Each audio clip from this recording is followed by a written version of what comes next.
There were $1 trillion of subprime mortgages. These are mortgages that, no documentation, don't have to prove your income, very non-credit worthy. But there was a bubble mentality, a frenzy, and everyone, hey, buy a house and borrow money, fix it up, sell it for twice as much, walk away rich, and everybody was doing it. Mortgage default rates rarely get above 5%. 5% is really high in the mortgage market. So people were saying, smart people like Ben Stein, a financial analyst, but the central bank and others were like, well, okay, let's get crazy. Let's assume a 20% default rate, which has never happened, but just assume that's true. Jim Rickards discusses the hidden risks in the housing market, delving into the complexities of subprime mortgages, derivatives, and the looming student loan crisis. He explores modern monetary theory and its potential consequences, challenging conventional economic wisdom. On $1 trillion of subprime mortgages, a 20% default rate would be a $200 billion loss, which was only slightly higher than the S&L crisis of the 1980s. Adjusted for inflation, it would have been a comparable loss.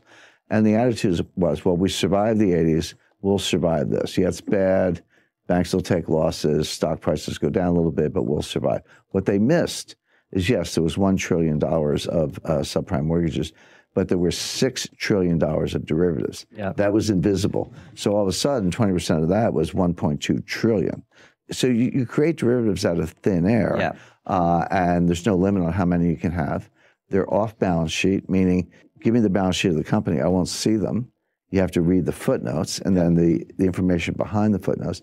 So non-transparent, unregulated, no limit on size. So the crisis was actually much worse than anyone realized. And then when it started to collapse, the contagion spread throughout the financial system. My point about 2008, it was because we did not learn the lessons of 1998, and we flew right into 2008. But once again, we have not learned the lessons of 2008, and we're going to fly right into the next storm. In 1998, Wall Street got together and bailed out a hedge fund. In 2008, the central banks got together and bailed out Wall Street. Who's going to bail out the central banks? In other words, the point is each crisis is bigger than the one before. The intervention gets elevated, larger dollar amounts. And are we now at the point where there's no one left to bail us out? And one of the questions I'm asked most frequently is, okay, Jim, I kind of follow your analysis on how risk works and how complexity theory and capital markets, how that works. But where's the crisis coming from? What's going to be the catalyst? It's actually a long list. Now, student loans, there are $1.6 trillion worth of student loans. So this will go, and kind of this gets to your point, Francis, how do capital markets and money markets and Fed policy kind of leach into debt and deficits? So when a lender, credit union, or anybody or university makes a loan to a student, and the Treasury guarantees that loan, which they do, it's off budget. Again, it's not strictly a derivative, but it is non-transparent. So then the student defaults, and the credit union, the lender, simply turns to the Treasury and said, here's your loan file, pay me. And the Treasury pays the lender because they've guaranteed the loan. Now it's on the Treasury. But until that point, that loss is not on the books of the United States government. That loss is not part of the deficit. But when the Treasury writes the check to make good on the guarantee, it does go into the deficit. So we think deficits are high now, but there's this $1 trillion tsunami of student loan losses that's going to pile on top of the structural deficits and make it even worse. So all these things are, I spend all my time analyzing these things. I see them all. I can describe them. I can see how they're going to converge into a worse crisis. But in the short run, people either ignore them or they just don't know anything about them. But why would Bernie Sanders even suggest that? And by the way, he's not alone. I think the other candidates have, Elizabeth Warren and Joe Biden and Kamala Harris, one way or another, have suggested that they would do something similar, that we need student loan relief, and that ends up going onto the budget and onto the taxpayers. But there's a school of economics, and I talk about this in Chapter 5 of my book. It's called Modern Monetary Theory, MMT for short. Everyday viewers, everyday people to know anything about it, but more to the point, economists don't know anything about it. This is a new school of economics, if you want to think of it that way. So there is this modern monetary theory, but the leading scholar of modern monetary theory is a lady named Stephanie Kelton, who's a professor at the State University of New York.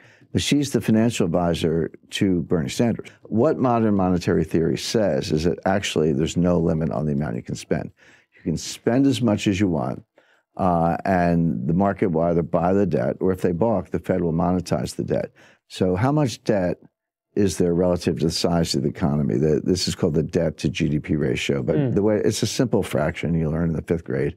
How much debt divided by the size of the economy? So in a simple example, if you had $5 trillion of debt and a $10 trillion economy, that fraction would be 1/2. So you would say the debt to GDP ratio is 1/2 or 50%. Today, the debt is larger than the economy. Yep. That ratio is over 100%. We have round numbers, about $23 trillion of debt and about a $22 trillion economy. So the ratio is about 105%, highest since World War II.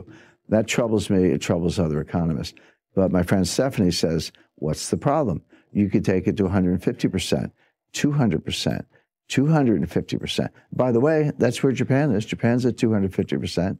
Greece is 175% or so.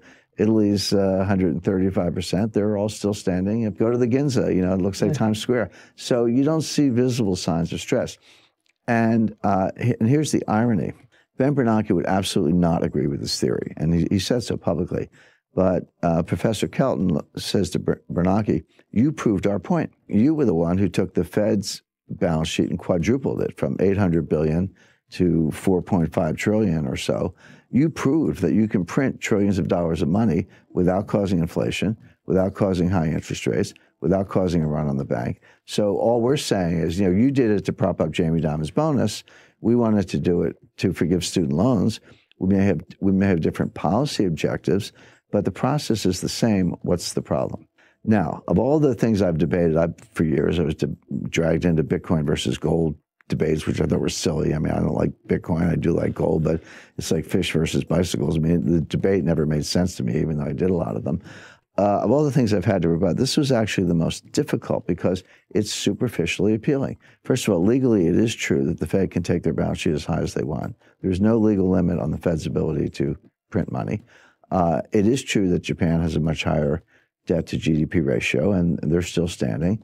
It is true that the Treasury can borrow as much as they want, subject to periodic increases in the debt ceiling, which have never been denied. And the Fed can monetize the debt. So all the elements of the thesis are actually correct. So how do you refute it? And the answer is that legally it can be done. And if your goal is to print a lot of money and forgive student loans or give a guaranteed job or guaranteed basic income, whatever it is, in theory you could do that. But there is an invisible psychological boundary, and this is what the modern monetary theorists don't understand, and I don't think Ben Bernanke understands it. There comes a time when people wake up and they say, you know, I don't know what's going on here. I don't have a PhD, but get me out of the dollar. It doesn't. And so, you know, I'll buy gold, I'll buy silver, land, oil, natural resources, I'll buy a new car, buy a house. Get me out of the dollar into something tangible, because I no longer trust the monetary authorities. I no longer trust the Congress. I can't believe that you're going to spend this much money without ceiling, without limit, without causing inflation. My inflationary expectations will go up. And the way to deal with that is to buy hard assets, starting with gold, but not exclusively gold. There are, as I say, land, real estate, natural resources. They're all good. They're all good substitutes. At that point, interest rates will skyrocket. All of a sudden, the bond market will have difficulty selling it. The president of the Congress could take away some of the Fed's independence. All of these assumptions could come crashing down very quickly, very unexpectedly, and that's the problem with the theory. Jim Rickards shines a light on financial complexities, urging us to delve deeper and prepare for the unforeseen. Stay informed, stay vigilant, and may your investments be wise.